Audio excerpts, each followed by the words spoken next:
Welcome, everyone. Thank you so much for coming every week to hear our stories of resilience, inspiration, and hope, and listening to an amazing women from all over the globe um, who have been resilient in so many ways and have overcome life's downs and challenges and changed the narratives of their stories. Today, we have someone who is, for me, I think she is a source of inspiration for so many people, but she's also a source of happiness and joy. And whenever she shows up, you will see that good vibes are on the air. Oh, literally. So, Nadia, thank you for coming to the Sarah Talk and welcome. Thank you so much for inviting me. I'm really grateful to be here to spend time with you and be able to whatever life we want to touch. So, yeah, thank you so much. So, we do something that we call check in and check out. Okay. We check on people and see how they feel when they come on, how they feel when they're leaving at the end of the episode. And this is something I usually love doing. Like even when I'm doing events, I check on people and it just brings a lot of good feelings and togetherness. That's the way of just making me relax. I see you. Okay.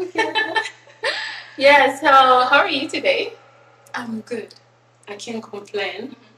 I'm very excited to be here. Yeah. I know that earlier today you were doing some work and you had to come from work to be here. I had to change a little bit in the car. And yes, I can go home straight. And that's why I appreciate you for coming and for just accepting to be in the podcast and be one of my cheerleaders when I thought of anything for your sister. No. Yeah, and as I call you, sister from another mother, sister from another country with so much to offer. So we're here just to share part of your story, part of your personality, part of the joy that you spread to people around you. Mm-hmm. And with that, I just want us to do a little game. Okay. And I'm holding something. Okay. It's hiding ready for you. It's hiding somewhere here. And I want you to guess what is that. What is that? Sweets? I know you love sweets. No. Why are you revealing me? It could be a candy and you want me to... No, that's not... I will say maybe a book. No. Mm-hmm. A rock with some words. No. Card. You're trying to guess anything that I might have, right? Yeah, because I'm kind of trying to find your what can I say? Your authentic self. You always have clues. How you keep yourself. I can say, this is so-so-so's desk. Mm-hmm. So, but this one is hard to guess. Yeah. What about if you tell me what it is that you put there? No, I just keep asking. It must be some like a light or healing something. Very close. Okay. You already gave me a clue. So. Yes. I helped you a lot. Okay then. You already helped me a lot. Then tell me what's that? She's gonna make me guess the whole time, huh? You said it helps people with light. Yes, I said light. Something. It said healing. Light. Yeah, I said healing. So what do you think that you think can be source of both healing and light? Healing and light. That's hard to guess though. Candle. You know something. It's a candle. And I had something different that you actually discovered before we started. So I changed it for a reason. Then now you want to give me the hard one because there's no way I would think there is a candle down there. It is this one. Come on, you put a little tiny one. So this is actually how I see you around people. Like when you come, everyone is just you make people's day in a way or another. And you make people feel welcome, to make them feel home. You do all that without you knowing that you're doing it. So I wanted us to know, how do you do that? How do I do that? Yes. How are you that you can say like source of joy, source of like when you show up, everyone is bubbling and bubbling. Yeah. I mean, there's nothing much that you actually do. we go through so much every day. When you see people, that's the first thing that comes to, because we had a privilege of losing touch. Yes. And now you know the importance of like, hey, I have someone close to me now. When I didn't have them, how did that feel? Yeah. So it just makes you feel like, how? Why can't you spread the love?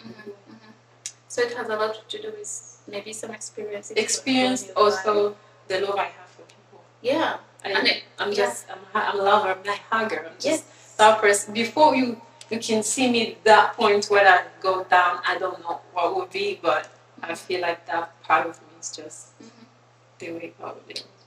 Yeah, and it is so obvious, and it is beautiful. It is really beautiful, and that's how I guess everyone just feels so good when they see you, when they talk to you. Everybody. Yes. Yeah. So it's good to touch everybody's souls, because it's the way we all not gonna be here one day. Yeah. But it's depends on how you mark your days and say, how am I going to mark my mark? Yeah. Mine is that mark. Oh, that's unforgettable mark. So nothing will erase that. You know? And I want to actually keep that, because we have a lot of us have lost that loving part of us because of what people have gone through so much in this life. They kind of like close down their path. Yeah. And you become who you're not. So and the original you have to always be the original. Yeah, that's beautiful. You know, one of the things in today's world is just being authentic, be yourself. Yeah. And, vulnerability used to be sort of like people saw it as weakness at some point, but today's world, because of I think the materialistic nature of everything, being vulnerable, being authentic are one of the strengths actually that add a lot of value to your personality. Yeah, but also the world's changing, so people, I think, they try to change their personality depends on how the world is, but they forget that by you changing, you're changing somebody else. So it's always, that's the word. I always say that all the time. Make sure you stay your natural self. Yes. So your life can touch somebody's life, can touch somebody's life. But if you are not being yourself and someone else is running something that is not yourself, so it could be a bad one. And then at this point, I got bad experience, so I'm giving the best. So it's always a good. Yeah, that makes a lot of sense, and I totally agree, and it resonates with me. And actually, with that, because you're a source of all what I said. Yes, and you connect with people on so many levels. And I usually do this at the very beginning, like the question part. But you know, it just took us longer because of the nice conversation we're having. I usually like to start speaking about my country, Sudan. Yes. And what's going on now. Yes. It has been a war that has been happening like for over a year now. Yeah. There is so much historical reasons. There is so much fight over power. There is so much of sense of marginalization, racism, so many things. Economic factors. Yes. And we didn't have good leaders for some time, for quite a good time. So that has led to our country being torn now, and outsiders are taking control of so many things. That is called the war that's happening now. So many people were displaced internally and externally. Yes. People had to just to leave everything behind and go and start new life after survival, trying to strive every day to get the basics of life. And for me, I wasn't there when it happened. Yes. But my family is there. Some of my family are still there. Some of my family are now in other countries that aren't stable themselves. Yes. So, for example, I have some family members, some friends, people I know, and people I don't know, the Sudanese people, staying in refugee camps in Ethiopia, for example, that is now going through a war. And they are in so much bad situation. UNHCR is not helping. Yeah. The Ethiopian government has a lot to do with that, and they're encountering a devastating humanitarian situation. So this part is just, asking you to say a word. Yeah, it is heartbreaking, and it is. I feel useless. I feel guilty. Don't. Yeah. You know what? You're already doing something right now. Mhm. Just speaking about it. Yeah. You know, the more you talk about something, the more the words split.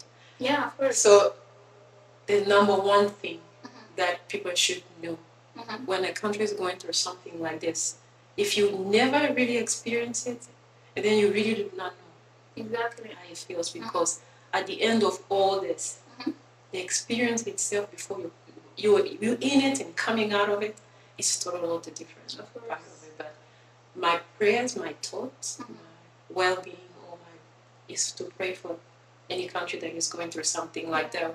As just a little bit slightly telling you that Rwanda went through the same thing not too long ago, but the people survived it. Mhm. So I know they Yeah. will survive it. I know the world will see, even though what right now is looking like they're shutting down on things that Mhm. they should speak about. Yeah. They're not speaking Mhm. about it. Mhm.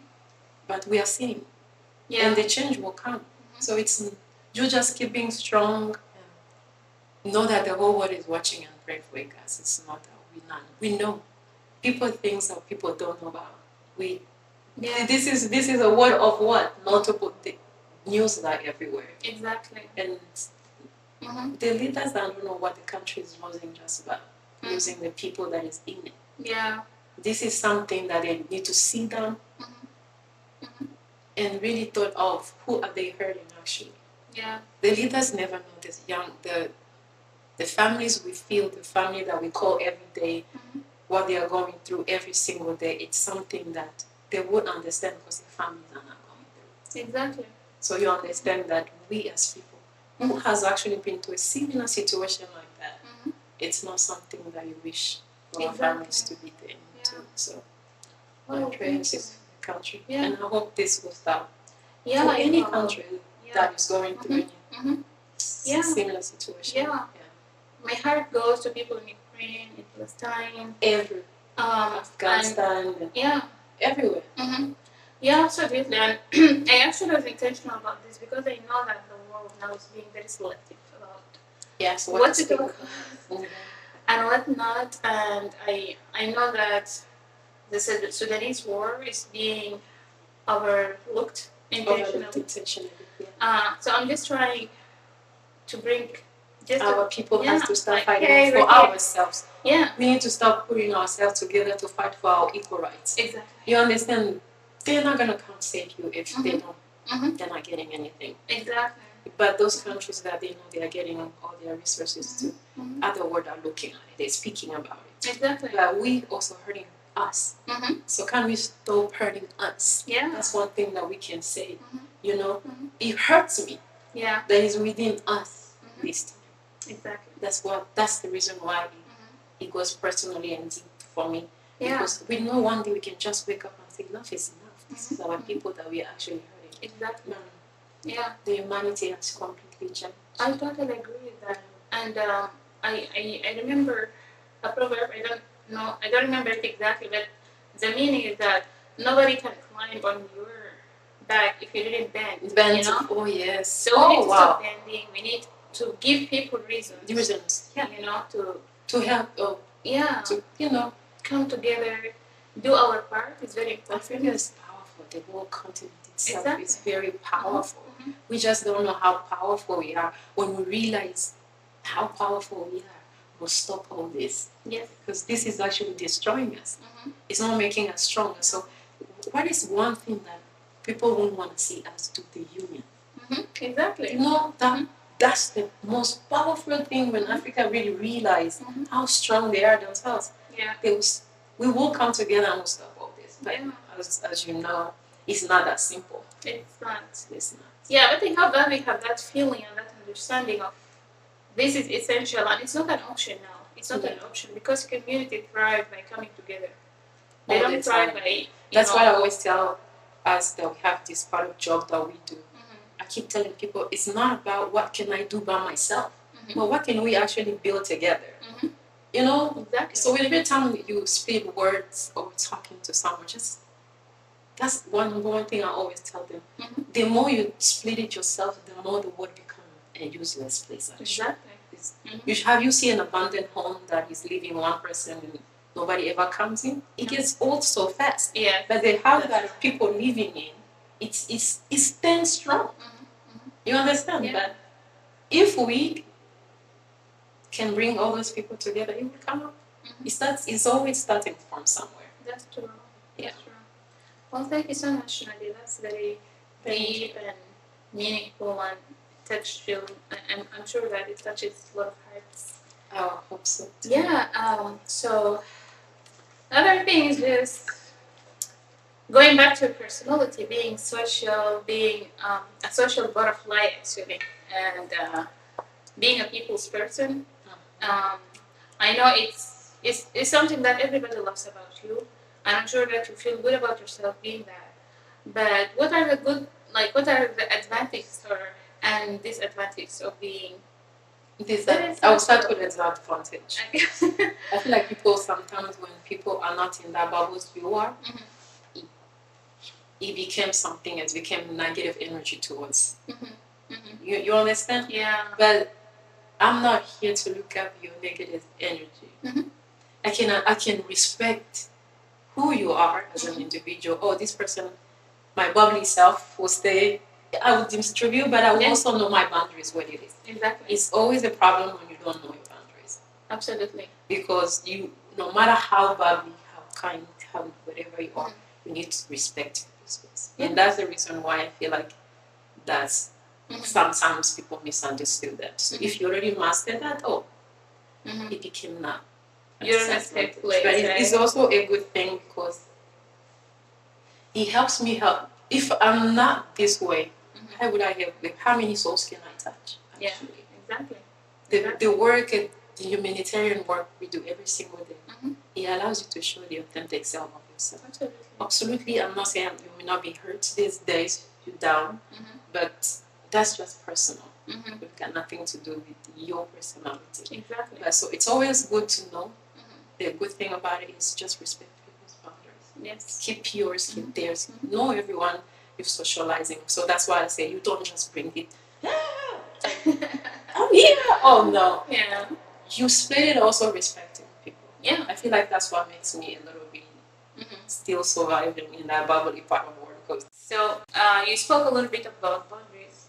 How do you put boundaries? Like, how do you recognize this person is open for this type of conversation? This person is. You interrupt. Yeah. So, like, how do you always know? How do you read the situation? I mean, it's what we all have as foreigners. I don't know. We have these cues that we scan people. I don't know if any other people ever have that kind of mind, but for me, it's always like I scan your mood. And that's the reason why it's always so important to know what that mood the person is in. Yeah. Of course, I'm not gonna be that bubbly from the door. Of course. I have to read you. How are you? And all that. Get into understand what the person in before, and you know who and who you give which. Exactly. But also, even though you're not the person, boundaries is the most important things in every human life. You need to know your limits, where to stop, how far can you go, and then you never have to be that far. Exactly. The mood is just to make people welcome and feel at home, but also, hey, I respect who the person is, your culture, your belief, all that is something that boundaries comes with. Yeah. So we already know what Congolese, Rwandese, Sudanese, any other person, how their character is. I take initiative of learning it. You may not think about it that way, but once you start working with multiple people from all over the world, then you really understand that you do have to have boundaries. Absolutely. You need to learn IQs. You need to understand people's by reading, my physique. All that is something that we don't pay attention to, but we should actually do. Exactly. So other people can feel respected. I totally agree, because for me, this is something I had to learn. Yeah. And learn it the hard way. I wasn't necessarily as bubbly as you, but in an earlier time of my life, I was super duper social. I had so many friends, Like everyone was my friend, and I thought like everyone was having the same intentions, the same perspective of me. Maybe like age plays a bigger role And when you're younger. age, the age should play a bigger role, and then also where you come from plays Exactly. the biggest role. Some of us have had a very good childhood with its bubbles and happiness and all that. So when you see people, that's what you want to give. But we in a country where some things you may think is so good for someone is actually offensive towards them. So at the end of the day, it's just to understand. Exactly. You already know how far you're going. So stop it. Exactly. Yeah. I think age, experiences, and as you said, yes. Where you work, also the places we work. Exactly. Like I said, Because we work with can you people imagine? coming from all over. That's what I'm saying. Yeah. So also that if you're not really learning how I'm saying, you'll find that the good act you're doing, it's not actually good in some places. Exactly. So that's why I'm saying it could be bubbly in some other places. It's very annoying. Yes. Mine is like, oh hey, how are you? I'm good. How was your weekend? Was good. And then you understand that part. But so yeah, all that is just to scan people's eyes and make sure you understand. Yeah. So is that what we can say? One of the lessons that you have learned from this experience, like, and you want to share with people. Yes. So very personal, but also it's a life learning. Because sometimes you think you're bubbly and you think everybody likes you. But not because you have that personality mix, because you're receiving back. That's how it is. Yeah. You always have to put in mind that there is one person who's not going to like that. And you are okay with it. Exactly. That's a lesson I learned. Before I used to be, why can't you understand me? You don't have to understand me. Thank you. You get what I'm saying? Yeah. You really have to say, oh, this is me. Yeah. And it's okay. It's okay. And that's a lesson I learned from. Exactly. Everyone is not going to be okay with your decision, who you are, and what you represent. You got to be okay with it. And then once you're okay with it, the other thing is just a part of human being. They have to be themselves too. Exactly. So I give you a part of being yourself, but you're not going to change that part. But before, it affected me because I was like, oh, maybe if I'm not like this. And then what about if I was a little bit laying down on the other side? And then I realized the more I was trying to be what people think was okay, the more I was leaning into the word that I did not even know what I was supposed to act. One day to second day, I'm going back to I was like, you know what? Yeah. It is.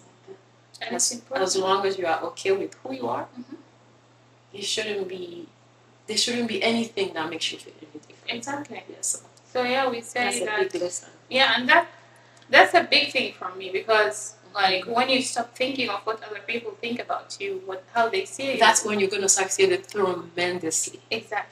Once you became that person, like I like me, I love me. I didn't really get it before when someone says like me, love me. I put the needs of other people first because I was thinking how to change who you are to please. Not to please, but to try to be who you think the society wants you to be. But that's when we make a mistake. Exactly. Because you don't know yourself. You're not good. How can you live every day of your life? No, you're not even real to yourself. Exactly. So once I noticed, I was like, oh, yeah, that's one so powerful tool. Exactly. You feel so good. You have no idea how much of load the thing will just come off your head. Just like, I'm breathing. Exactly. So that's why I tell you from the beginning. Better be yourself for yourself. Exactly. Not for. And not because I'm a mom, because we mom keep saying, I'll be this for my kids. Then you're going to find out you're still wrong. You grow, but you don't change. Exactly. You become a better version of yourself. But absolutely. Every day, actually. So that's one big tool I keep myself. Like, I'm happy with who I am. So if you I'm bubble.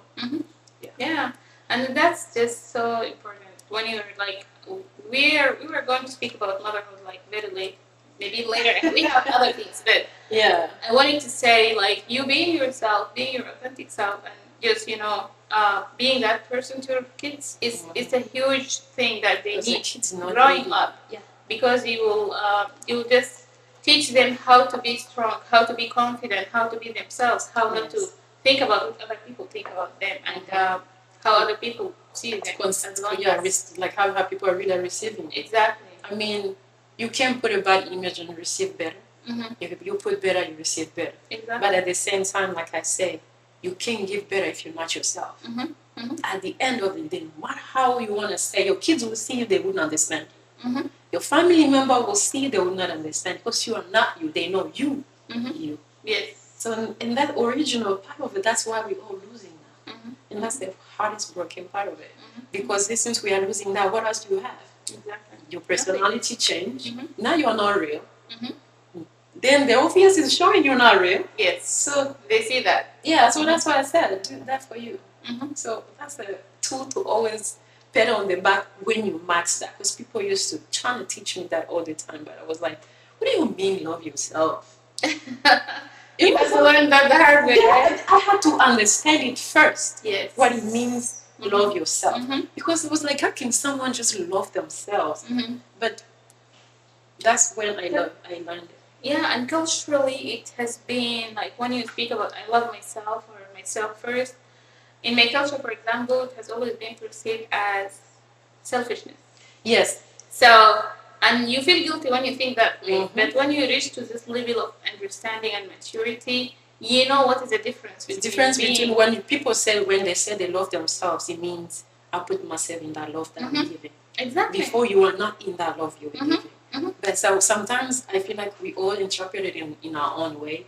When they say love yourself, it doesn't mean forget about others. Exactly. If I love myself, I'm going to love you better in a better way. But if I don't even love myself, how am I going to make you confident? Exactly. How am I going to empower other women to become a better version of themselves? Exactly. If I'm me myself, I'm not, you just got to tell yourself the truth first. Because it's an energy.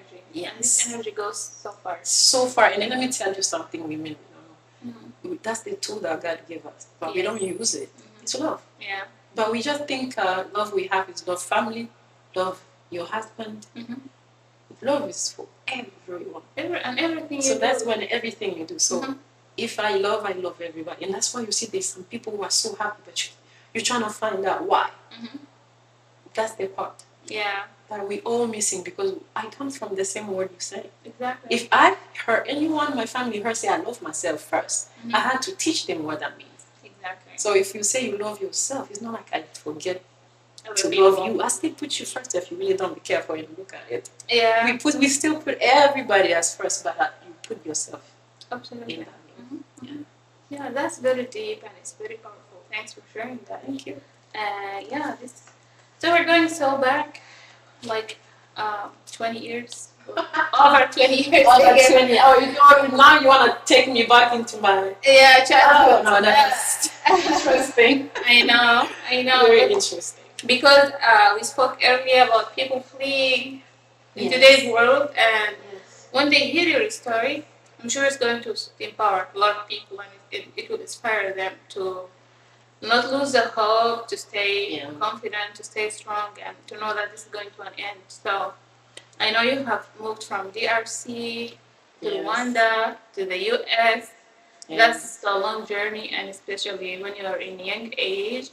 So I just want you to take us back a little bit to the level that you feel comfortable with, because I know it's not the best thing that you want to talk about, and it's not necessarily comfortable. And it will be a long story if someone wants to tell their journey, but summarizing, exactly, it's always something that people should speak about. Sometimes I feel like we are not okay to speak about it. Yes, but sometimes how it is, right? When we speak about it, but don't forget the part of what also we come from. You gotta hide your story. You can't tell people how you. People are gonna see you this way, and then it makes people not share. Exactly. Because of the experience they get from sharing. Exactly. I feel like it's that way. The more you share about yourself, the more people misleading or misread. But for me, if you can save one person's life, or if you can change one person, for me, it's enough. And actually, as I say about this podcast, it's a global mission, and it's really meant to touch everyone's heart, to reach the farthest that it can go. Yeah. And like with our communities, I know it's not one of the big things to do is to speak about yourself, about your story. Yeah. So this is what we were talking about earlier, that we should start with ourselves, doing the things that we don't necessarily feel comfortable to doing. talk about. But we know that this goes somewhere. It's going to touch somebody's heart. It's going to touch somebody's mind, and it's going to inspire them to take the right action in the right time, and that will save them in a way or another for our upcoming generations. Mm-hmm. So this the whole goal of this podcast is, you know, spread hope, inspiration. Yes. So yeah, and I know your story is inspirational, but and I don't want you to feel like you have to say anything, but we want just to A few words of exactly yeah. yes. So I was originally Rwandese, Mhm. but I was Rwandese was never been born in Congo. All my parents were born now. I was born in Congo, Mhm. but my family came from Rwanda. Exactly. But it's not like my father was born there or Mhm. my grandparents were born from there. No, Mhm. it's actually the other generation that lived there. So I was born in Congo, raised in Congo. Yeah. You understand? So for us, it seems like that's home. Mhm. Home is where actually you live or where you are. Mhm. But I was born in Congo, raised in Congo. Mhm. But unfortunately, the circumstance wasn't okay how we live. You Mhm. still remember Rwanda had a genocide in 1994. Yeah. But at that time, in 1994, I was in Congo. Mhm. So because of that conflict was going, it's a short story, we end up, in some of the Rwandese migrated in Congo To Congo, at yeah. that time Mhm. because of wars, Mhm. refugees and stuff. Yeah. But I think the country didn't like it as much Mhm. at that point, so they start kicking up anyone that is called Rwandese Mhm. or regionally, Mhm. even though you were born there, Mhm. you were also kicked out. Wow. That's Yeah, tough. so it wasn't as you had a choice. Mhm. Your neighbors know you, Mhm. who you are, if you are from Rwanda, because you play with them, you share story with them, so they'll be the first one to give you up either way. Wow. Because they'll be the one knocking on the door and say, hey, leaving, it's time. Mhm. When that happened, That's tough. imagine you trying to transition into a country that is already on the war too. Mhm. Mhm. Rwanda is in genocide, Yeah. and you are sending me back. There's no another way. Mhm. It's either you going back, or you stay get killed. Which way? You say both ways you're gonna die. Either way, Yeah. right? Mhm. Anyone that has ever been into something like that will tell you the journey is never something that you want to go through. That's the Yeah. reason why it's very personal Mhm. Mhm. to see you know this country to be your home. And one morning you just wake up and you have to leave everything behind. Mhm. I'm talking about your childhood. Mhm. I'm talking about family members. Mhm. I'm talking about your whole life. Mhm. Mhm. It's been not even say I plan to move. You have to. This moment, Mhm. get up. Mhm. Because The bombs and shooting are waiting for you. wow. If even you escaping it, you are lucky. Mhm. You understand at that point. So that's why I said, this just the way of living. You leave everything behind. Imagine you being a child as young as I was, Mhm. and I have other younger than me, had to flee. You don't know, not by car, by walking, Wow. and Wow. to another country that is going through something. Mhm. Mhm. So we can understand the trauma, Mhm. the pain, the agony a small child could be in. Like, what did I do? Exactly. If they're fighting, what's got to do with me? Mhm. But you see your parents go through it, you see your other siblings go through it, and you became strong on the road. Yeah. So everybody's going. So let me see. And we found ourselves on the border of Rwanda and Congo. It's also the military that is taking you because it's trying to keep you safe from what's going on. Mhm. We stayed there for months and months and months, and then the genocide stopped. But the hurt, you leaving everything behind, you starting from scratch. You seeing your parents move to a country you never been before. Mm-hmm. and you never even spoke the language, and you're looking at yourself like on the street. Yeah. There's no house. You don't know who to talk. The country just finished being on the war. Yeah. People are everywhere, and you're like, which house can I go? Where can I sleep? Do you understand all that? Yeah. That people go through? But it didn't stop. Life has kept going. Exactly. Life for you, for your family, for other people. You build a life all over again. Mm-hmm. You started from scratch, seeing building, until you start seeing the roads clear again. People start greeting. Life goes in. We have this resilience of fighting everything that comes into our path. Exactly. That's the reason why, if you go back, I say we're very powerful, but we don't know. Which country can go to so much so short period of time, and people still that this strong? Yeah. It's not easy. It's not. If you miss speaking about this, it's not as worse as. And it's not an easy. It's not in detail. Yeah, I know. So it's the road and things you've seen, and those are the things that make you who you are. Absolutely. You understand? That's the part of you that can never come off of you. Yes. It's always going to live with you. The journey, the difficulty, the resilience of living and going to somewhere else. After going through that kind of life, tell me. What else are you? What can he was like, what can you throw at me and say that? But it's it's a journey. It is. It is a very shaking. That's why we should think about families. That's why we should think about people who are in the world. Yes. Because there is also children. I'm very, very passionate about children. Yeah. You almost brought me to tears.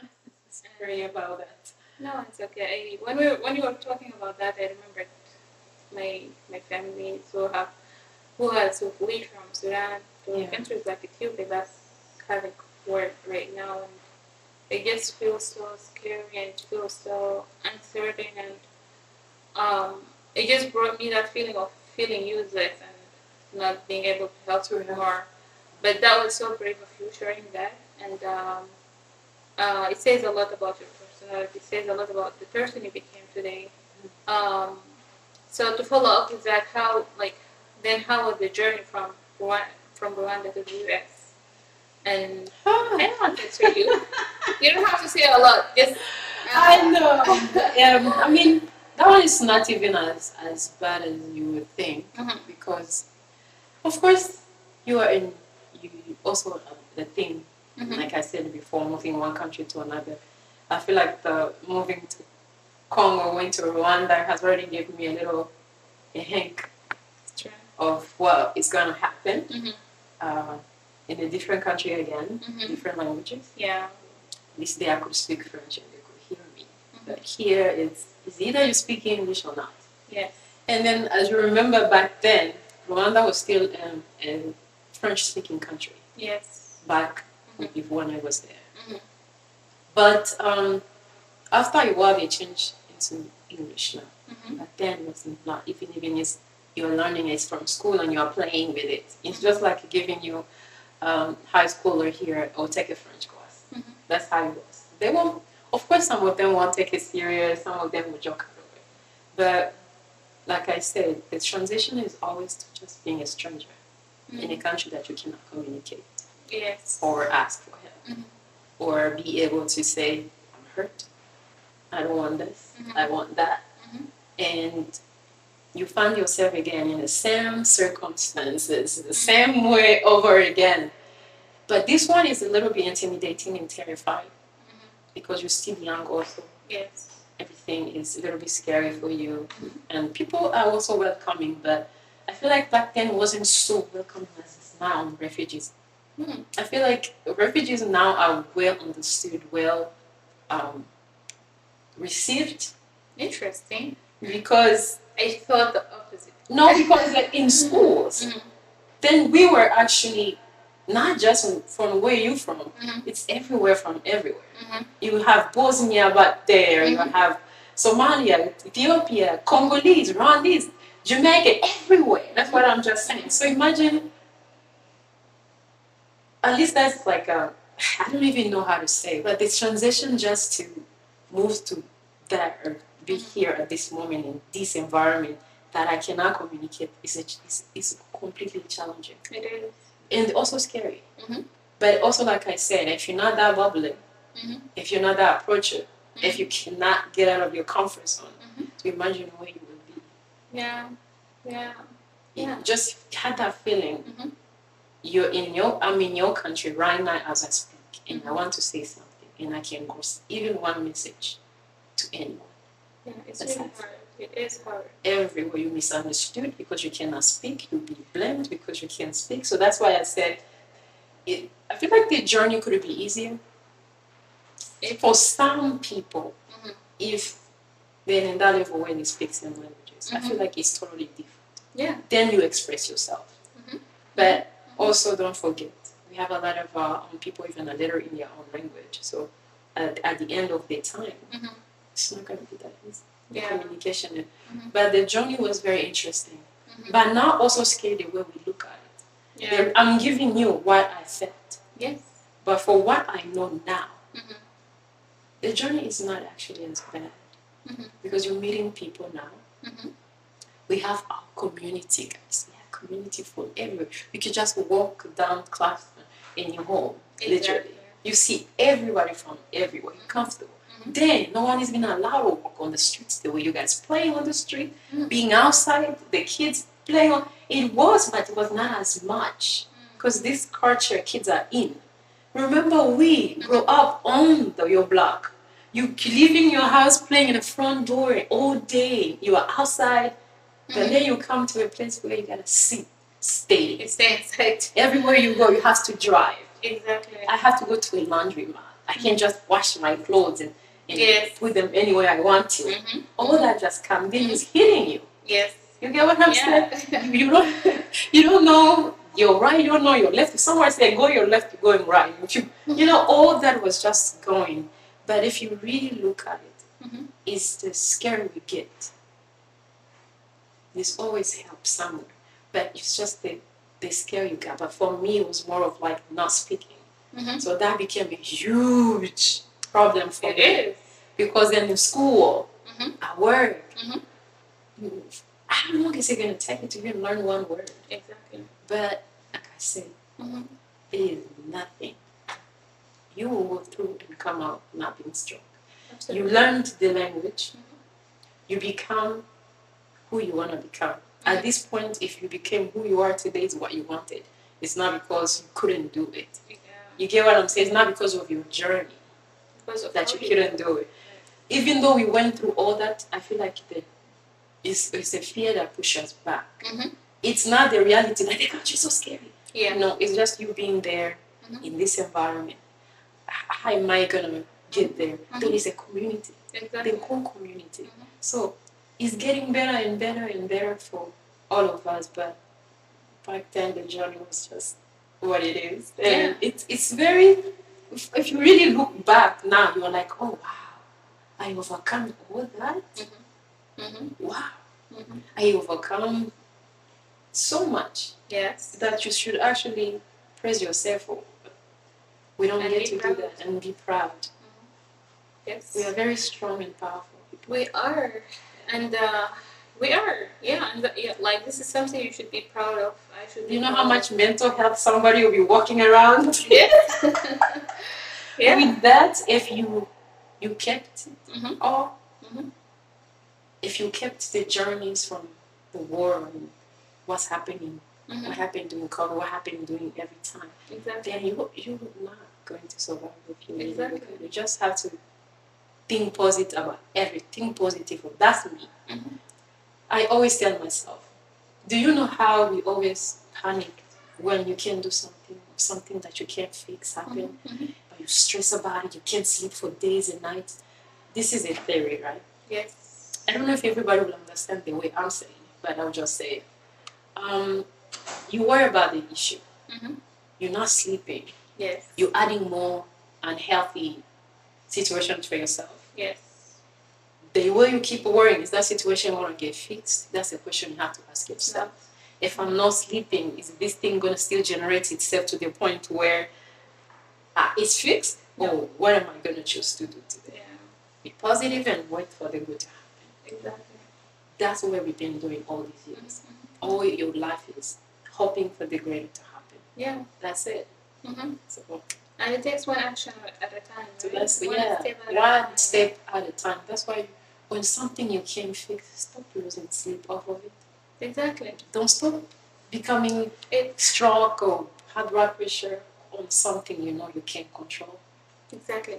And it just takes a lot of awareness. Yes. Because we have been doing this, and I know we are still doing it to some level, but we're doing this without awareness, or like, because this is the habit that we were doing this is the only thing we knew for a long time. For a long time, yeah. So changing that takes a lot of, trying and failing, Plus, we come from a very resilient places where our parents is either you stay the way I brought you up, or you already know. Yeah. I mean, and also what we keep forgetting, we are not in the same country. Yes. You get life change, situation change. You gotta learn to interact with people. Exactly. You have to learn to use things you're not used to, or do things that you're not used to. You just have to just open your eyes and be like, okay, at this point. Yes. You know? That's very true. And it was just very interesting to hear that it was more complicated back then. Because it's very friendly now. Very friendly now. Yeah. Schools are all you. Yeah, it's interesting because it's welcoming, the teachers are welcoming. Yeah. So it's a community thing, because on the other side I see the politics. Like the more of it, and also people who want to understand you. Yeah. You know, back then it was either you get my way or no way. That was the rule. But now the society is learning, actually, how can we help these people is by learning. Right? Yeah. So people had to learn. You understand? The education part of it is what I love to see. But now I'm not stopping in the middle of the road and someone is asking me if I'm on the traffic light with the monkey. Yes. It's not happening like then. Everyone see you, that's what they see first. Exactly. But now, look at our music. Yes. It's being put on the map. Yes. Can you imagine back then if you would see our music become this powerful tool now? No. But also our culture, our food. Yes. You understand that? You have, when I'm talking about this, I'm very excited. Yeah, I see that. Because it's so positive in so many different ways and you have no idea. Because now you can walk down the street and someone is eating your food without saying, you know? Wow, did it it's delicious. Like that? Oh, yes. You even be scared of how warm your food in some areas. Like, oh, they laugh at me. Oh, I can't take this type of food because... But now you're warm and everyone wants to try it. Yes. It tastes good. Yeah, it good. That's what I'm saying. Super good. Yeah, it's super good. And then you see other culture, you're seeing people from all over doing that. And you think, time hasn't changed. Yeah. Big time. Wow. Yeah, it's it's fascinating to hear that, because this is not what I have in my mind. As I said, you're seeing how politics is changing life, it's changing life, and people are learning. Yeah, but we are multi culture in the whole place. So they had to learn the same way we had to learn. So I feel like that's the positive side. Exactly. When I see our culture being embraced. Yeah. Africa being embraced. People actually, you go to your country, you see people visiting. Yeah. You used to be just our part of the world there. Now, you see the tourism in your country, and you're like, wow, people are really learning. Don't you know, everybody has become open-minded about seeing what the reality of our country is. Yeah. You see that? Yeah. We are known. We are. Yeah. And we for sure, we have a lot on our way. Yes. To do. And to speak more about our culture and teach food, not letting the world in other places that people don't know about many things we have and many things that makes Africa. Yeah. Speaking about it and being a good advocate, being a good ambassador. That's the part of it. You gotta do a better job to represent. Yeah. Yeah. Actually, that's. Maybe I've never really been taking it that way, being a good ambassador.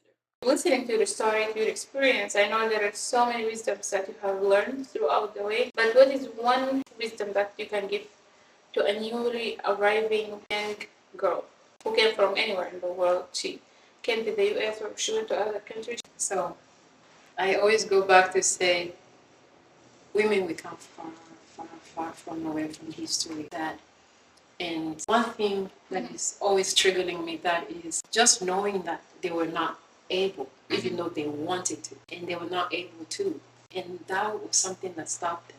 Yes. But we now doesn't have to be stopped by anyone. Exactly. You can be who you want to be. If you only come and reach your heart, your education, I'm not saying that's the only form of money or anything that you can mount yourself to is because you have to go to school and become this. Yeah. That's not what I'm saying. What I'm saying is there's something that no one can take from you. It's your education. Either you're a mom, wife, sister, or anything. That's for you. Exactly. That's for you. Education is a key for us. For you as a woman, in the country, as you like, don't even think, oh, I'll come and I'll work and all that is gonna be just fine. Yes, you'll be just fine. But when you're really looking at it, our parents didn't get a chance that we have today. Also, that also puts you in your mom's perspective of saying, can't I do better? Can't I reach where my parents didn't reach? Where my mom didn't get to get? Yeah. So you, or your great grandmother who wanted to go and she couldn't go. And no, education is a powerful tool. It is. For not just men and women around the world. Yeah. We need to know that. It's how are you going to be competitive in a competitive world where you're saying that men are being treated more fairly than women in a workplace and you don't try to better yourself? Yes. The higher you go, the better you get. Isn't it? So think about that. Yeah. We were not just created to be moms and everything else. We were also CEOs of companies. And how is that happen? Presidents. Stay positive. Yeah. Finish high school. Grab and go to that college. You have the opportunity to do it. Don't waste your time not to. Yes, ma'am. So do it. Yeah. For you, for women. And I feel like once we really understand that education is not just for something that we shouldn't say about women, it is that because we were not able to do it before, now you are. You can actually be where a man is in a competitive world today. You reach it. Or maybe pass it. Oh, pass it. Yeah. Millionaires are women these days. Working hard women are women these days. In the offices, we are the backbone of everybody. How can an office run without women in it? Exactly. Yeah? So that's what I say. Don't set yourself so low. Yes. Yes. I totally agree with that. That you can. Yeah, you can do anything, and education is very important too. So more important. Yeah. I tell people, even though you don't use it later or soon, or sometimes you studied something and you never actually done the same thing you went to school for, but you still have it. Exactly. You understand? Some of our families' kids are not going to school because there's no school fees. You get that, but here there is a door for opportunity for you to say, there is a door of opening for you, waiting for you to actually just ask. Exactly. For me, I just feel like, just ask. How? Exactly. Find other women who are so powerful you can learn from and say, how can I get there? You know, but try to do that, because I feel like we all just sit back and say, oh, this will happen. No. These days, things don't just happen because you are a woman. No, you have to do a lot of things. So, do a lot of work. So that's why I say, use it while you still can do it. Exactly. Say, here the opportunity that you really can. So what's stopping you? Exactly. Yeah. And overall, not even here, but I think today's world is very open, and people have access to information. That you can, like in so many ways, and they can do whatever they want to do if they have that will. If they're really willing to put what it takes, do what it takes, and just be grounded. Exactly. Don't be distracted. Exactly. There is gonna be a lot of distractions when you get to this country now. Back then, I feel like it was little, but now it has become all over the world now. But I feel like here, children are exposed. Our young women are exposed to so much. Yes. To the point where that is not even a topic anymore.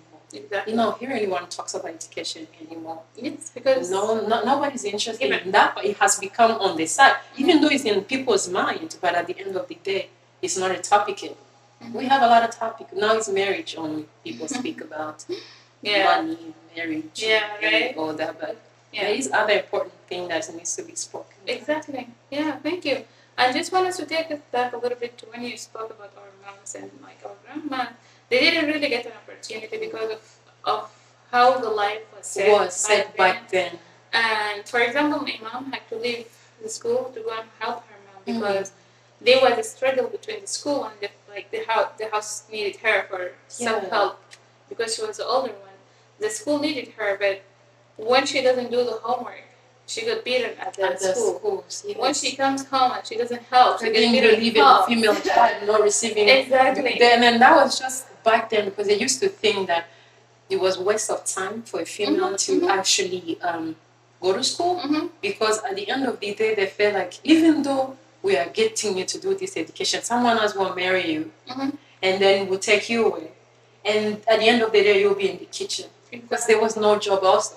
Yes. You understand? So I feel like the parents back then are not to be blamed so much. No, they didn't know better. They didn't know. Yeah, it was an unknown, but this one is open now. Exactly. We know that happened. It's a history that happened back then. But now we are at the point where we're saying, okay, the opportunities, so exactly. And with that also I would say they didn't get opportunity to get education. They did, but they were very intentional. Very.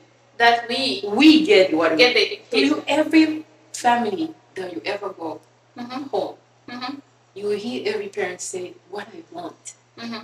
In a refugee camp or anywhere else, you will hear every mother, every parent speak, I want to have my kids to go to school and, graduate. That's also a big ambition for our parents to think of that for us. Exactly. You understand? Even though they didn't get that opportunity, but we are having that opportunity. Why stopping you? You know? Exactly.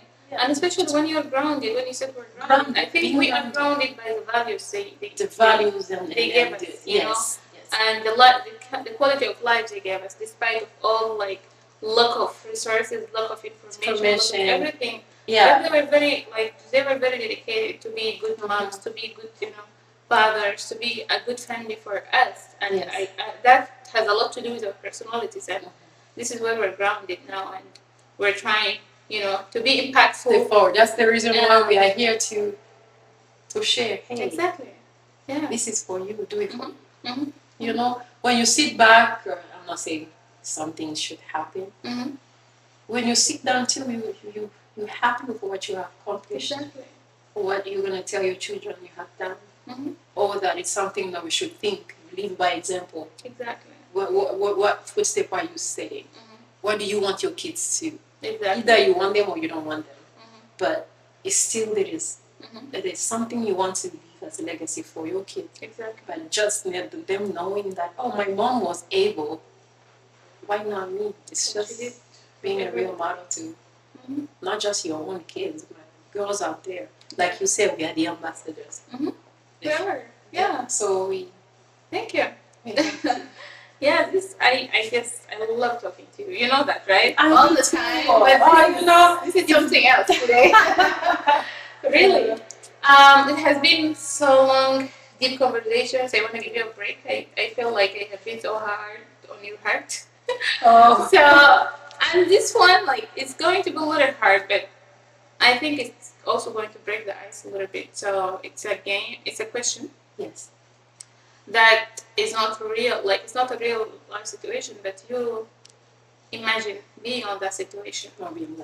Yeah, and if you remember when I was telling you off record the other day about being locked, being isolated, and you were speaking about COVID and all those they were wrong. Oh, really? Yeah, so it is that you're locked in a room, let's say, our house, with someone that hurted you at some point in your life. You don't feel comfortable being around them. You didn't find time to speak about how you feel about what they did, and you have to be with that person for a week in that space. Yes. You don't have your phone, you don't have computer, no laptop, nothing. Yes. And you just have basic survival needs like food, water. You have to share them with that person, and you have to survive that week with that person. So how are you going to deal with that situation? What is the one step, like the first step that you're going to take? Yeah. It's not actually harder than I thought. Okay. Because I thought it was going to be hard. But if you say it that way, we live with uncomfortable situation every single day Yes, that's of true. our life. But the good part of it, we still have good in human part of us.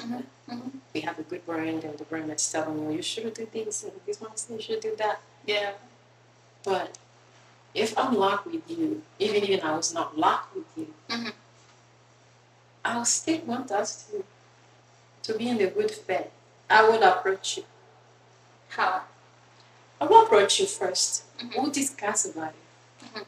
If I have to be the bigger person, even though no matter how hard the person hurt you, there is always a lesson in every hurt or whatever situation it is. So for me, I'm thinking that situation that person did for you, what did it teach you? Because sometimes we keep thinking we hate people until when you come sit down, you reflect and you're like, but I love this. There is never a lesson that is smaller. It's only us who minimize it. Yeah. You get what I'm saying? So what's about me saying sorry to you? Okay. There's nothing wrong with that. Of course. What about I show you the other side you didn't see, or what you were not thinking about? Because I'm not going to stay in there for a week with you, sharing food, and we are not talking to each other. Exactly. Then there is no good spirit out there. What says about you as a human, as a person, if you can make it up with any person who hurt you? That's powerful. So that's really powerful. Yeah, so I have no other way besides loving you. Yeah. They say love your enemy so they can also get one heart to change. That's amazing. Thank you. And it is a very different answer from the answers I got so far. Yeah, I will be. It is powerful, and it takes a lot of strength and courage. That's why I keep telling people, I am sorry. You can think they hurt you. You have the fact they hurt you. Even themselves, they know they hurt you. But if you really so look at it, what made this person think this way about you? Then I had to learn it in a hard way. Because I had to be in a similar situation for me to understand. Because we put in that similar situation every single day because you're dealing with people who have no idea who you are. Yes. They just see you in and out. And so imagine that. We are put in that situation actually every single day. Yeah. But we choose what? We choose peace, right? Choose peace. Oh, I love that. This is so powerful. Thank you. This is why you are Nadia. The The Nadia we know, right? Nadia. The crazy Nadia. The crazy, the beautiful, the good-hearted, the one who's always a peace ambassador. Now you're trapped with someone who hurt you, but at this moment you don't even have. Let me ask you something with myself. What else do you have in that moment to grasp for? Yeah. If it's not good energy. Exactly. That's why you asked me this question, even though I answered in the wrong scenario, but it's similar. Let me tell you what, we were actually locked for so many months. If you really don't believe, if you don't remember, right? This is not something that no one can forget. Exactly. So we were actually locked. How many people actually locked in your house without even you want them to be there? A lot. Yeah. So, but you choose which. You came to an agreement in your own. We all had a part in the doing. Yeah. I'm not innocent in every action. That's what you also need to say. You are innocent out of it, but doesn't mean you have no action in it. Yeah. Sometimes you do, sometimes you did, but in their own mind, they feel like they are right also.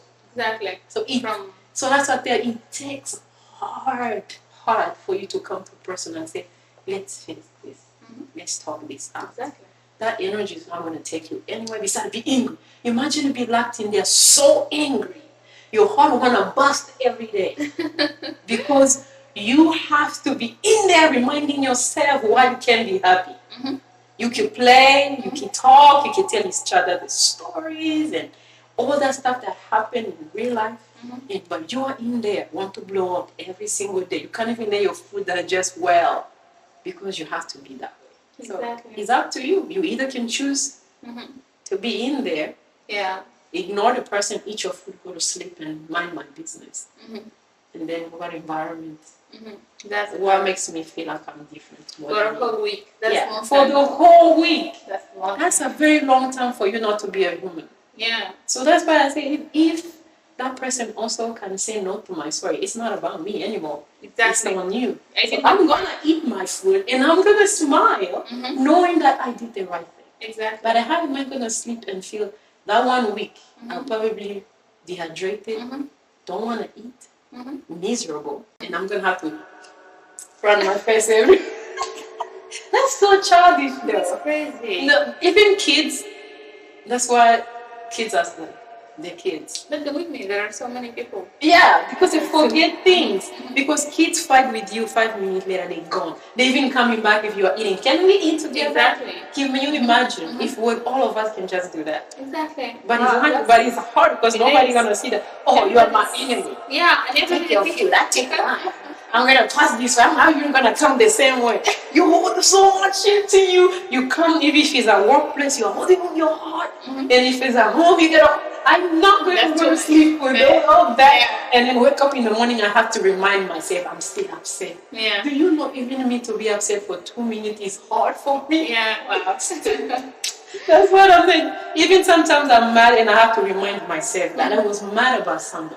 Yeah. And you already know that about me because you know so much scenario. But what I'm saying is you hold them to and you gotta remind yourself every single day why you can't talk to that person. Yeah. And that's too much. But if it is you that don't want to talk, then that's fine by me. But why holding so much on someone? Where you can just let it go. Exactly. And I'm gonna smile. We're talking and then that place is becoming a super place for both of us. We can even go outside, go for a walk. You know? Well, if everybody is thinking this way and, trying to be the one who's taking the action. That's always hard. But fight your ego. That was always not like this. Sometimes when people keep telling you something, you dig inside of you and you're like, okay, I have this thing. Why is this person saying it? Even though it's the first time. Also dig inside of you and sit back. Don't take everything in a negative way. Also, but it takes time for you to get there. Exactly. Because working with people every day or talk to people every day, it puts you there, but you need to remember. So, but that's why I keep telling you, I'm lucky on one thing in this life. I can't get mad too long. Yes, it. It's too much. That's why you're staying young all the time. It's hard though. You'll be young even when you're like in 70s, 80s. Because what that is, Yeah. Like in spite of other me, you don't know that I'll actually tell you one day, and you're going to be like, oh, now I see why. So you'll be surprised. Yeah, well, Nadia, this is a huge lesson for everyone out there. I'm sure, you touch the hearts with what you're saying, because this really takes a lot of strength and your ability to, to bring yourself. Make yourself sit down, come here, do this. But I have done in the past. Yeah. And I feel like it resolves things better. It may not work for everybody, but for me, I feel like I may have a misunderstood you. I want you to sit down and see if this scenario is going to play in a different side. How are you going to behave? If it's the same, then I'm going to go, that's it, really. And it's a good quality to have. It's just living in peace with yourself, and knowing that you're always doing the right thing, and then you do yours. You do you first. Right? Don't worry about what other people have to do. You worry about what are you actually presenting, but then the other people will do theirs too. But when you're trying to control both sides, and then that's when you fail. Yeah. Well, that's really amazing. We're gonna go and speak about your professional life a little bit before we go. And Yeah, being a mother, teacher, mother, coach, you know, parent, coach. Yeah, it's called parent coach, right? Literally enhancing parents' knowledge of what they Yeah. already have. It's just to show you that it's even better. Yeah. So my question is about, I know it's research-based program, right? Yes. And that means you have to do research every time. You have to update your procedures, the way you Yeah, approach. the way research works means it's undergoing. It's a research that's still going. Exactly. Which So how do you stay, you know, focused? Exactly, because every time you have new results, you have to adjust everything you're doing based on that. Yes. So how do you stay focused, and where do you get that flexibility from? Because it takes a lot of flexibility with yourself, with other people. So tell me a little bit about that. PhD is not just even though it's a research base, it's also something that I would love. Love. Yeah. That we had a lot of me out there. Yeah. Because sometimes we don't know that the education we are trying to start early is also enhancing the parents of our own communities. For me, I say that because we didn't have this home where someone can even tell you and educate a little bit about your child. I understand. It's not everyone that is privileged to understand child development, early childhood education. Why does that mean starting early? And that's why sometimes home we think, I took you to school. I paid the school fees. I don't need to play with you. I don't need to do all that with you. But then we forgot that the children learn about what we do. And wherever they're learning right now, that's what's make them the long reader in school. They're strong in whatever they're doing. It's because parents study early. That's what I want our parents to understand. As early as you can start, as from the womb, they are listening. So it's never too late to start. That's the reason why this program, no matter how search-based is, I was hoping that we have more of this, more of the teaching, more of enhancing, more of making parents understand that they're doing great.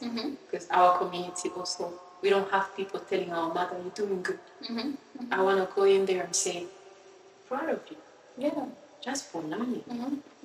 Just for how much you're putting every day, effort you're putting in. So Parents as Teacher program is really something that our community really need. Yeah. Very, very need. Because don't forget that we are not just talking about development of a child, we are also giving you the screenings that comes with it. Yeah. So all these research first comes from so many people. We are actually trying to make sure your child is growing well, healthy, active. Yes. We have also ways of detecting delays when children are early and be able to register them in the proper areas whenever they need, depending on what delays they have. Yeah. All those resources our parents didn't get before. Yes. They are able to access now. We have kids that needed help, that now they get the help. Now our parents are speaking up because now we are showing them, hey, this is how it's supposed to be. At this age, this is why your child, if the speech is not coming in early or motor skills are not coming in the way they're supposed to be, detected all that. So that's what I say.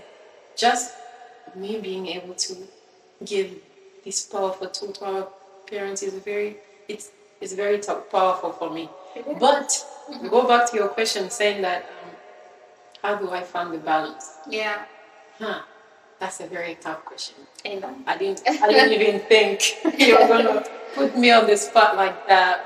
Even thinking of you being among yourself and have to do that work and come back and take care of your kids and just having your me time, being social, being all that. How do you? I feel like I got lucky, and I fall into that position of working.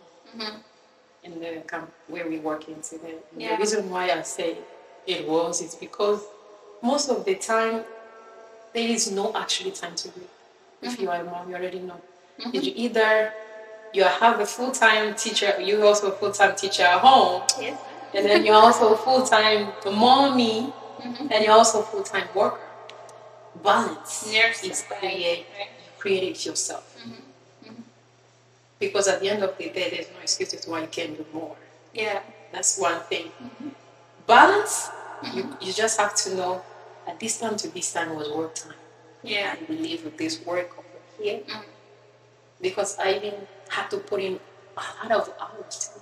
Because I work early and I remember this person need this.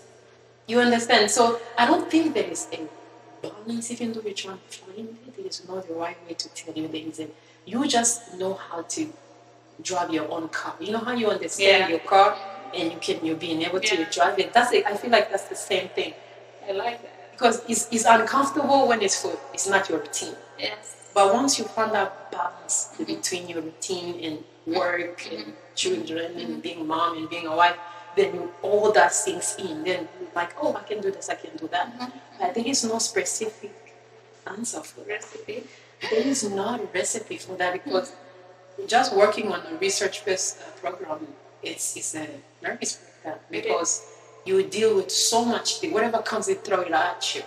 And you have to take that and take it in positive and use it for them to be able to collect the right data. Exactly. So if you don't put on so much work and then are collecting the right thing, the research will continue happening. Exactly.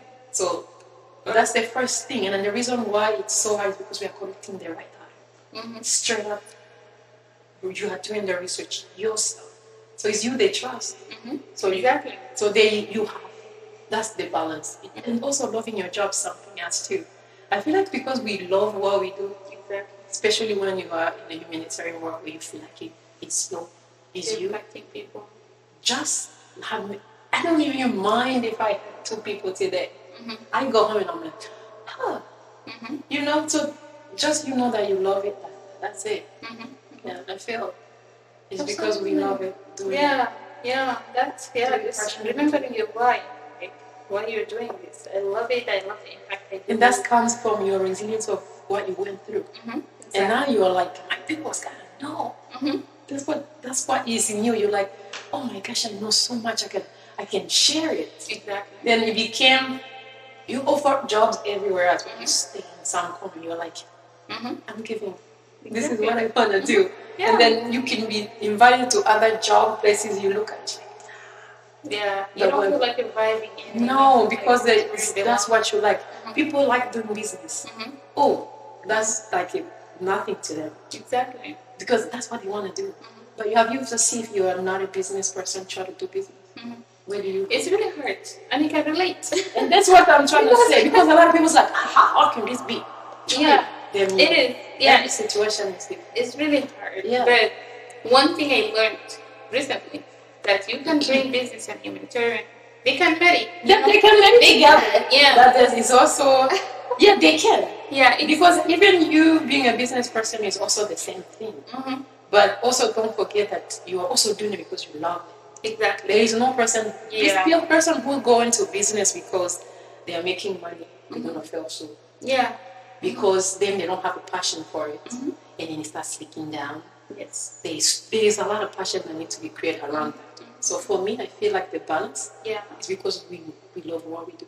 Exactly, and that's the important part because if you love it and if you have a passion, this is what drives you every day. Are you kidding me? You go and you come back and it's not about the money because there is no money in that part. Yeah, no. But we can talk about that part, but I know that it's always about love. Yeah.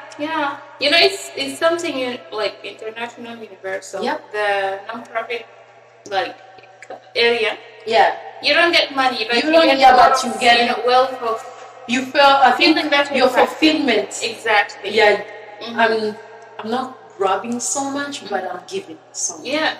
And you're getting so much of love. You're getting so much of that, as you said, the fulfillment that you feel when you're impacting other people's life. When you see one person that you have been working with them for years and compare where they started and where they're where are they and especially today? that's what's so good about our program because I'm now with you for 2 months, 3 months. This is a long years coming. Exactly.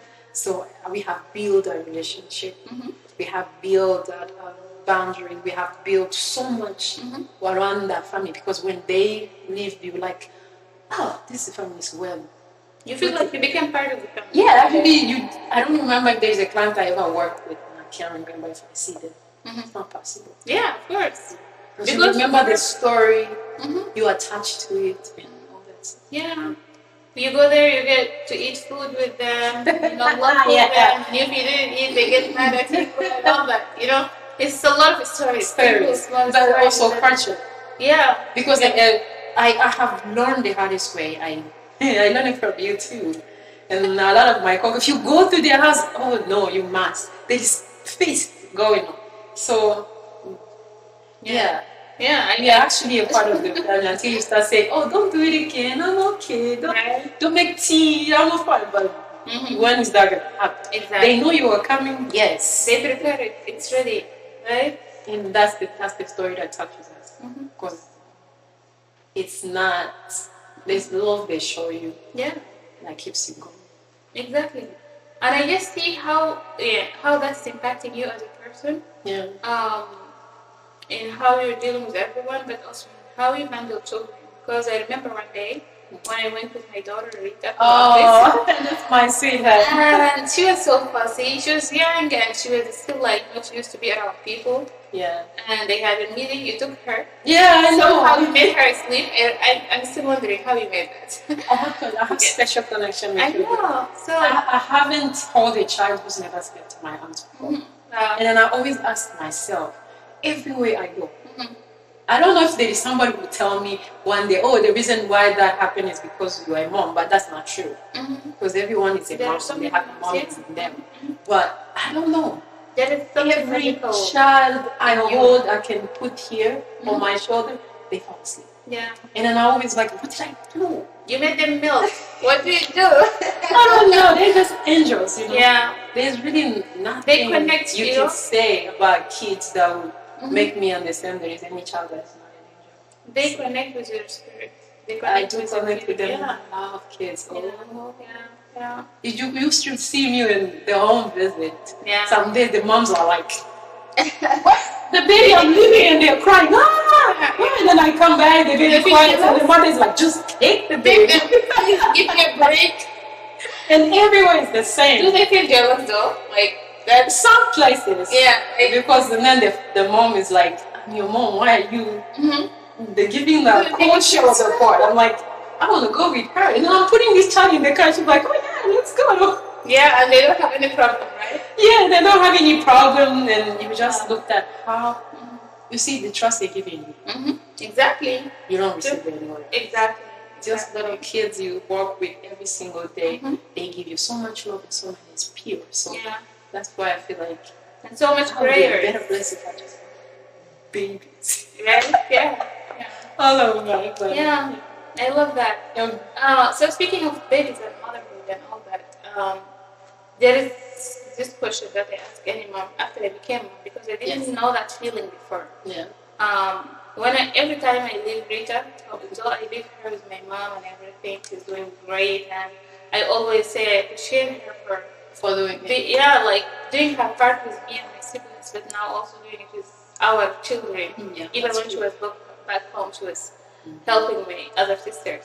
So I leave her with my mom, like the most person that I can trust my baby. Your baby with that. But I still have that passion. I feel so, like, I feel I'm leaving is a piece of my heart, piece of my spirit. You leave it back. I feel like the a bad mommy mom. guilt. Yeah, exactly. The mom guilt. And you called me many times, actually. You told me you have a mommy guilt. So yeah, I keep telling you have a mommy guilt. Is it still happening? Because I would say it's something that all women do. But then, after the first child, you start having a little trust. It's not like you will go and you will feel, oh, I'm done and finished. But I was also one of the most luckiest girl. That my mother-in-law is my everything, actually. It's like the backbone of our family. But if it wasn't for her, I don't think I would ever leave my kids, because I didn't even take them to daycare in the first place. So that's why I'm trying to tell you, I can't understand what you're saying. It's your first child. You still have that mommy guilt. But by time you will learn to understand, they're with my mom. But I was like that. And then my mom would be the one saying, Nadia, I'm fine, you know. There's a way she would tell you, I'm fine. And we are fine. I'll be the one worrying because I've never also been a mom who was on the go. It was just working. So I put everything, you see, you've been doing better. I put everything aside. Friends, everything. I was like, I'm with mom now. I need to do the mom duty, you know. Baby can't fall, baby can't sleep, baby can't do this. It was me. All women. So don't ever. So it gets better? It gets better. It does get better. Okay. At time. Okay. And you understand that the people actually, your mom or any other people who love you that is watching your kids, you trust them in the first place. Otherwise, you wasn't going to leave. Of course. So then put the trust in them. I started losing up a little by little. But you're lucky enough. Yeah. If you really see it, we are very lucky because others don't have that opportunity. We got to do, you had to be at work and say, oh, I'm okay, my mom watching my kids. Exactly. You also have to worry about the other ones who say, oh, I know you're going to have. Yeah, that's a mom or family member, and then you want to pick him. Yeah. We are lucky. We are really lucky, and I'm always saying that I'm lucky that I have my mom in this country. Now that I see why everybody goes through, most of the time I sit and I'm like, man, mom, you got this for me. Exactly. Yeah, you know, it's not also easy for them. It's not. Yeah. It's the time for them to be mom. Exactly. Not to be the caregiver of our kids. Exactly. But they're so generous. Yeah, very generous.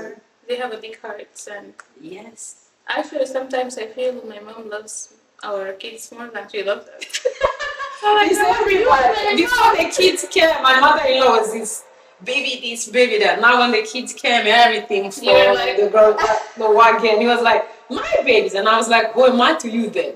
Yeah, right. Yeah, they take a good place in their hearts. Yes, they do. Yeah. Yes, they do. So we spoke about motherhood and your role as a mom coach. But what is one, like from two experiences of being mother, but also being mom coach? I know you have worked with so many moms, and each mom has her own like lifestyle, background, the way she deals with things. I'm sure it has been a learning journey for you, even like working with them. So what is one advice that you will give for a new mom? Don't overworry yourself. Right? You have been telling me this all the time. Do not overworry yourself. You're doing great. Yeah, right. The baby's still breathing. What? In good condition, let me say? The baby's still gone, baby still eating, baby still have, everything the baby needs. They communicate now. She's talking to you. Yeah, she is, right? yeah. So that's what I'm saying. Stop it.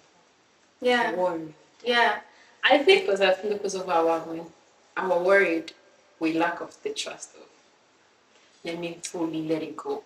Let me fully, because that is like, the trust is there, but I'm like, I'm guilty, mommy. No. Exactly. This is what I wanted to say. It's not about trust. Because as I said earlier, you cannot trust your child with someone more than your mom. It's right? trust too. But it is that feeling of guilt. It's that I'm going away. Yeah. That guilty of, I'm leaving you all day. And you need me. And you need me. This is the time when I'm supposed to be with you. They know mommy would come back. They know. You already give that child a safe space of thinking, mommy's gonna go, but mommy's coming back. Yeah. That's the assurance you already show. Exactly. So she knows you're coming. Yeah. But it's you. Exactly. But you are not the one that is wrong. Okay, the baby's fine. The baby's perfectly fine. So you just have to look at it. I'm doing all. Just do it yourself and say, right. Sometimes we forgot to do that. We most of the time. Yeah, then we forgot we naming the wrongs we do than the good we do. Exactly. We always trying to find a way of blaming and guilty shaming ourselves. Oh my gosh, I shouldn't. Then really, the child still as your child, even though you were there or not. So know that you also deserve a breathing moment. What do you do to take care of yourself? So when kids were small, there was no such a thing as how do you take care of your mental health. I feel like you're still in your learning process too. But as more, like I said, as more you keep finding balance in your daily routine, it gives you time for yourself. Mm-hmm. You know that my kids will go to bed by this time. I will do this, I will do that, I will do that. So you already have, you understand your routines, and that's what I was telling you. Find balance in everything you do. Everything you have is have a schedule and time. If I'm gonna work until this time to this time today, I work from that time to that time today. Yeah. And then when it gets to be a mom, I will do this, I will do that. It's just already like your daily life every day. You as a mom at home. But mine, people really don't know. I love traveling so much. I could tell. Yeah, it's me. I think I take joy in going to different places, trying food, and learn things about that. That's the number one thing that I like to do. That's beautiful. So I do that. Yeah. Before, we as mothers, we used to think taking a break is something we shouldn't do. That's what I don't used to do. But now I find time for myself. And that's important. Very, very important. Because we as women don't have time for us. So you take, I start learning how to take time for myself. Oh, I'm going to go out with dinner with my friends. I'm not going to worry about it. I'm going to do this, I'm going to go here. The little small stuff I do, 3 weekends here, it's a way of resetting your mind. Exactly. I know it's something that a lot of parents don't believe in. But me, I'll tell you, that's the only thing that resets my mind. I go for a little mini vacation, come back, brand new. I'm not saying every woman should do that, but that's that's what I do for myself. Or once in a little blue moon, I go for a hike. Right. I take one of my friends, my sister, we will go hike. Yeah. We will, it's like something you're doing for yourself. You're not with the whole family, it's you at that moment. So I feel like if you find a balanced time in your schedule, we all have that balancing time in your schedule. Like we say, we have our moms in our life. That's the privilege of what I was saying. Because then it allows you to go where you want to go. Exactly. You're traveling, you're socializing, you find events to attend. You know? Yeah.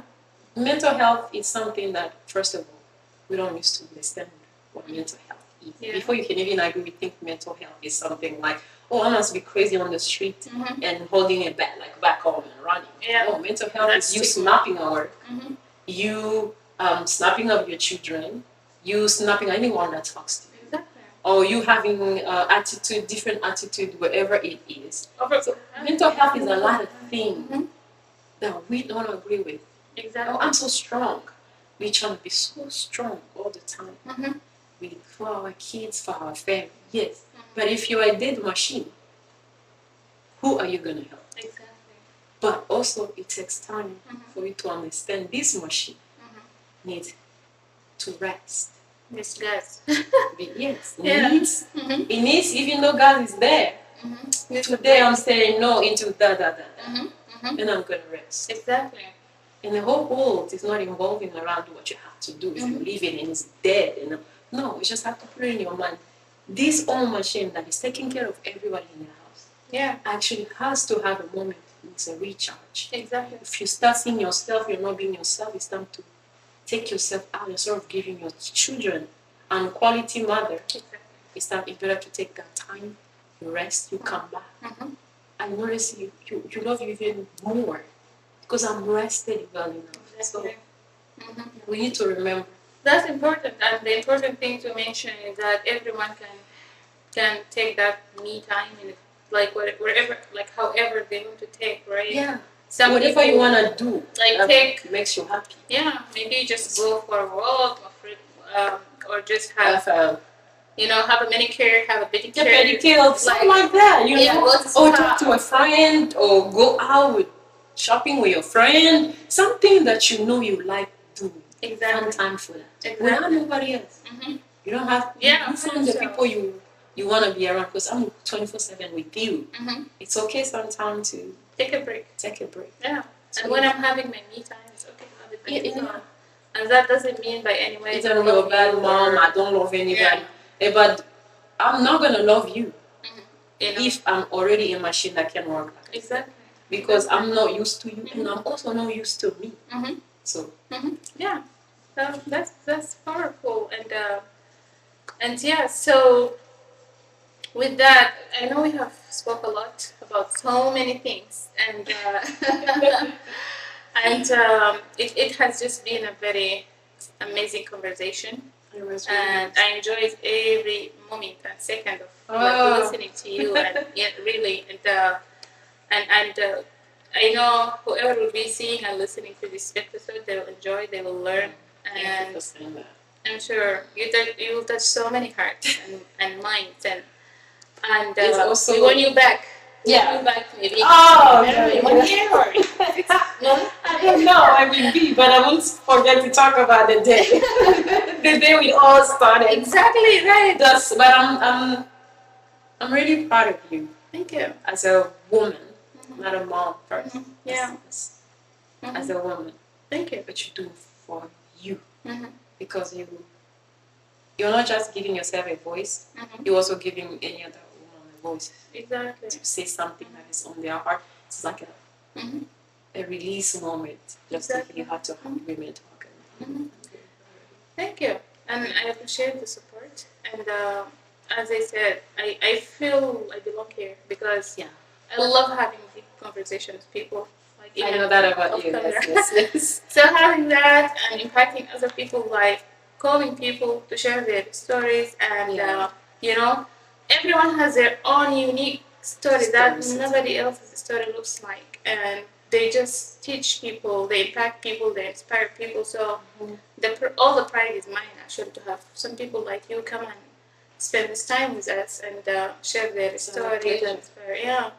And the day was crazy, of course. But it's worth it. I said, We had to you- stop many times. no, it's okay, because at the end of the day, it's more of like, you also, what you're doing here will help other women to understand where they are with themselves. Exactly. Because it's going to be a different topic, different things spoken. That not only our people, every other woman around can also. Yeah. Especially, I'm saying that because I'm specified that because our women need to understand. That's because we are talking about mental health.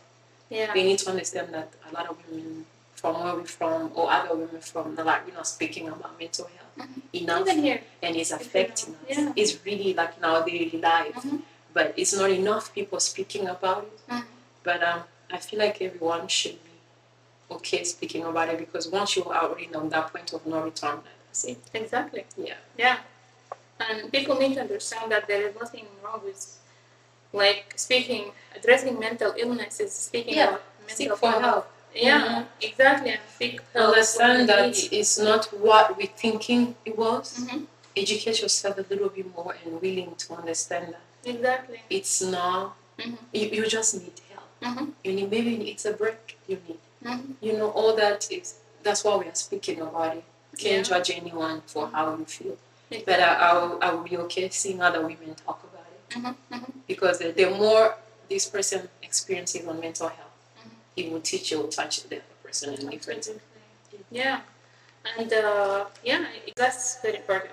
That's something we need to learn as we go. Yeah. As we hear more stories like your story, as we have this wonderful, Moments. communications and moments and all that. Yeah. So, what is your last, final word? Anything that you want to say before we close up and wrap up? I just will say that people can reconnect in this life. I think we are so focused into what's going on in our life every single day. We forgot to connect with the part of the world. We don't need to be connected. Yeah. The love needs to come back. I know we lost so much during so many periods. People lost so many things, but we need to go back to being people, being that love that was there before. Just reconnect back. Yeah. I feel like it's very important. It is. Yeah. And how do you feel now after the end of the podcast? We know you told us how you feel at the beginning. How do you feel? I was nervous at the beginning. I was a little bit nervous. Okay. I said at the beginning, I forgot. but now I feel fulfilled. Like something. There's always a little part that just counts when you speak out. Yes. So Yeah. I feel like for me, now I'm feeling something that it's so powerful when it gets to women, because we were talking about us, nobody else. Exactly. So it was very powerful. Yeah. It was powerful. I really enjoyed it, and I feel so honored. I feel so grounded, really, because it was a story, but it resonated with me in so many ways. And every time you spoke about something, you remind me of a moment in my life, In your life, back then or right now, or something that I'm just dealing with, dealing with now or before. So I was able to connect, and I was able to recharge. And I know. thank you so much for your time, for your patience, for all the wisdom you gave us. It wasn't for me. It's all for you. Yeah. It's supposed to be the one. Thank you. Thank you. You know, I couldn't do it without the support of the people that around me. And that's why we may need to do more. Support each other. I guess I'm lucky because when I said I want to start a podcast, like within a month, I had 50 people from the people I know signed up to become. Yeah. And I was like, oh my god, I was scared because of the character and who you are and how people receive you. Yeah. Also, so you're gonna do great. Yeah. You're opening a lot of doors right now. It's amazing. It's a journey, and I'm not working on it. Don't stop. Keep going. That's for me. Yeah. You started. You did it. Yeah. You don't stop until you reach the highest you can actually do. Exactly. We're all here behind you, like keep going, keep going. And this is what will keep me going. Honestly. Yeah. We always remind we're here, right? Yeah. Thank you. Thank you, sis. Thank you. It was really nice. It was amazing. Thank you.